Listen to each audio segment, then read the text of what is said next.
3 point starter, 4 point സ്റ്റാർട്ടറും 2 point സ്റ്റാർട്ടറും ഇതിൽ ഏതെങ്കിലും ഒരു സ്റ്റാർട്ടർ ചോദിക്കാനുള്ള സാധ്യതയുണ്ട്. അപ്പോൾ 3 പോയിൻ്റ് സ്റ്റാർട്ടർ എന്ന് പറയുന്നത് ഷണ്ട് മോട്ടറിന് ഉപയോഗിക്കുന്നത്, 4 പോയിൻ്റ് സ്റ്റാർട്ടർ കോമ്പൗണ്ട് മോട്ടറിനും, 2 പോയിൻ്റ് സ്റ്റാർട്ടർ നമ്മൾ ഉപയോഗിക്കുന്നത് സീരീസ് മോട്ടറിനുമാണ്.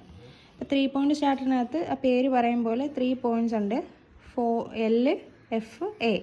4 പോയിൻ്റ് സ്റ്റാർട്ടർ ആകുമ്പം ഒരെണ്ണം കൂടി അധികം വരും, L, L', F, A. Okay. അപ്പോൾ 3 പോയിൻ്റ് സ്റ്റാർട്ടറിൽ വേറെ എന്തൊക്കെയുണ്ടെന്ന് ചോദിച്ചു കഴിഞ്ഞാൽ ഒരു OLC ഓവർലോഡ് കോയിൽ, ഒരു no volt coil, handle, series ആർമേച്ചറിന് സീരീസ് ആയിട്ടൊരു റെസിസ്റ്റൻസ് ഉണ്ട്. Okay. It consist of a series resistance, a handle with a soft iron and NVC and OLC. Okay. അപ്പോൾ എങ്ങനെയാണ് വർക്ക് ചെയ്യുക? ഫസ്റ്റ് എന്താണ്, handle should be move in clockwise direction. Clockwise ഡയറക്ഷനിൽ move ചെയ്യുന്ന സമയത്ത് first സ്റ്റഡിലായിരിക്കുന്ന സമയത്ത് resistance ആർമേച്ചറുമായിട്ട് സീരീസിൽ വരും അല്ലേ. അപ്പോൾ എന്ത് ചെയ്യും, ഈ റെസിസ്റ്റൻസ് കാരണം സ്റ്റാർട്ടിംഗ് റെസിസ്റ്റൻസ് കാരണം നമുക്ക് ആദ്യം ഉണ്ടാകുന്ന സ്റ്റാർട്ടിംഗ് കറണ്ടിനെ കുറയ്ക്കാനായിട്ട് പറ്റും. Okay. When handle is in the on position, handle on പൊസിഷനിൽ എത്തുന്ന സമയത്ത് ഈ NVC എന്ന് പറയുന്നത് ഇസ് ആൻ ഇലക്ട്രോ മാഗ്നറ്റ് ആണ്.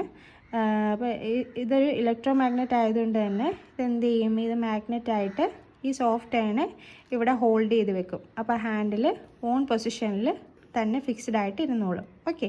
ഇനി എപ്പോഴെങ്കിലും സപ്ലൈ ഫെയിലിയർ ഉണ്ടാകുന്ന സമയത്ത് ഈ NVC എന്ത് ചെയ്യും, ഡീമാഗ്നറ്റൈസ് ചെയ്യും.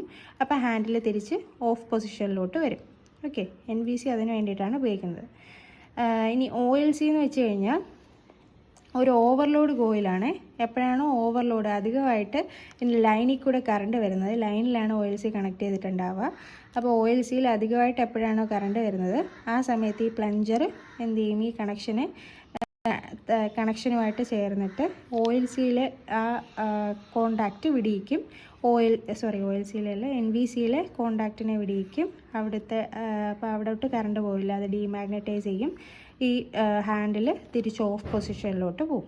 ഓക്കെ. എന്നിട്ട് പറയാം, OLCയിൽ ഓവർ കറണ്ട് വരുന്ന സമയത്ത് ഇതെന്ത് ചെയ്യും, ഈ പ്ലഞ്ചർ ഈ പറഞ്ഞ കോണ്ടാക്റ്റിനെ മുകളിലോട്ട് കണക്റ്റ് ആവും. ഓക്കെ. എന്നിട്ട് എന്ത് ചെയ്യും, ഈ NVCയിൽ സപ്ലൈ വരാണ്ട് ഇത് ഡീമാഗ്നറ്റൈസ് ചെയ്യും. അപ്പോൾ ഹാൻഡിൽ ബാക്ക് ടു ഓഫ് പൊസിഷനിലോട്ട് തിരിച്ചു. ഓക്കെ. അങ്ങനെയാണ് 3 പോയിൻ്റ് സ്റ്റാർട്ടർ വർക്ക് ചെയ്യുന്നത്. 4 പോയിൻ്റ് സ്റ്റാർട്ടറിലെയും കാര്യങ്ങളൊക്കെ സിമിലർ തന്നെയാണ്, പടത്തിനകത്ത് വ്യത്യാസം ഉണ്ടെന്നേ ഉള്ളൂ കേട്ടോ.